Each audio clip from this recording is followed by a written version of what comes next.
বাংলাদেশ জামায়াতে ইসলামীর আমির ডাক্তার শফিকুর রহমানের open heart surgery সফলভাবে সম্পন্ন হয়েছে। বর্তমানে নিবিড় পর্যবেক্ষণে রয়েছেন তিনি। শনিবার দুপুরে রাজধানীর ইউনাইটেড হাসপাতালে অস্ত্রোপচার শেষে এক সংবাদ সম্মেলনে এ তথ্য জানান জামায়াতের নায়েবে আমির আব্দুল্লাহ মোহাম্মদ তাহের।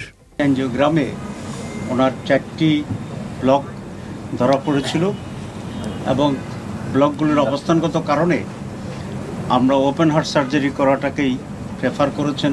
সকাল 8:30 থেকে শুরু হয়ে প্রায় 3.5 ঘন্টা ধরে চলে অস্ত্রোপচার। হৃদরোগ বিশেষজ্ঞ ডাক্তার জাহাঙ্গীর কবির ও তার মেডিকেল টিম এই সার্জারি করেন।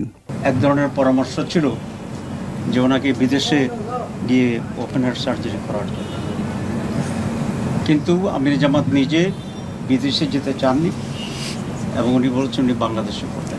ডাক্তার জাহাঙ্গীর বলেন, সার্জারির সফলতা প্রমাণ করে দেশের চিকিৎসা ব্যবস্থা এখন আন্তর্জাতিক মানের। উনি যে ইউনাইটেড হসপিটালে অপারেশন করছেন এটা কিন্তু খুব বড় কথা না। উনি যে ডাক্তার জাহাঙ্গীরের কাছে অপারেশন করছে এটাও কিন্তু তেমন বড় কথা না। সবচেয়ে বড় কথা যে উনি বাংলাদেশে অপারেশন করছেন।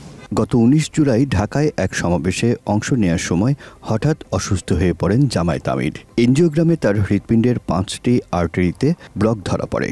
আগামী 1 সপ্তাহের মধ্যে বাড়ি এবং 3 সপ্তাহের মধ্যে রাজনৈতিক কর্মকাণ্ডে ফিরতে পারবেন জামায়াতের শীর্ষ এই নেতা, এমনটাই জানান চিকিৎসকরা।